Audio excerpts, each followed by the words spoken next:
आज मी तुम्हाला जुन्या पद्धतीचा ठेचा बनवून दाखवणार आहे। त्यासाठी बघा ह्या हिरव्या मिरच्या घेतलेल्या, ह्या सगळ्या तिखटवाल्या आहेत, त्या तुम्ही ह्या बिन तिखटाच्या घेतल्या तरी चालू शकतात। एक गड्डी लसूण घेतलाय, छोटा एक चमचा जिरे घेतलेले आहेत आणि अर्धी वाटी शेंगदाणे घेतलेले आहेत। तवा गरम करत ठेवला आणि हा तवा लोखंडाचा आहे। मध्ये पहिले आपण शेंगदाणे चांगले भाजून घेऊया।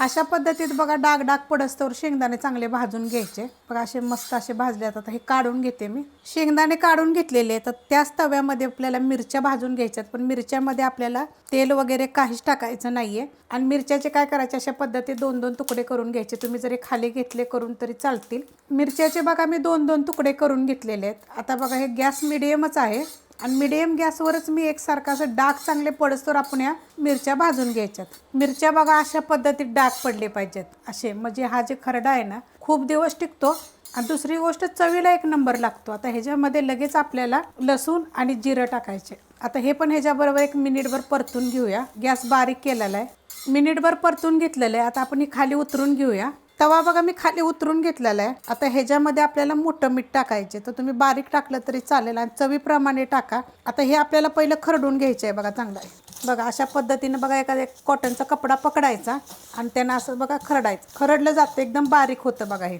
पण ही जे अशा पद्धतीत केलं का नाही की चव जरा छान लागते। अशा पद्धतीने बघा मी खरडून घेतलेलं आहे। तुम्ही ग्लासानं पण खरडू शकता, तांब्यानं खरडू शकता, तुमच्याकडे ठोंब्या नाही तर।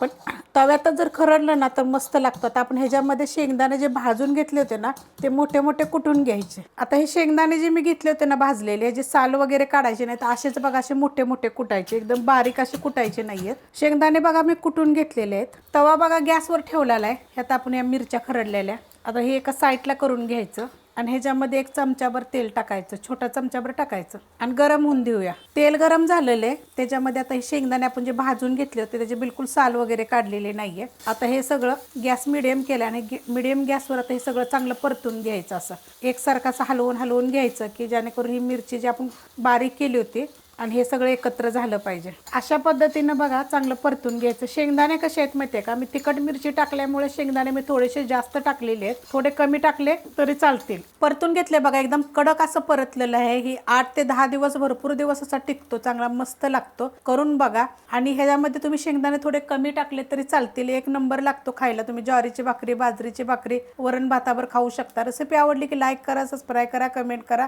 आणि शेअर बी करा।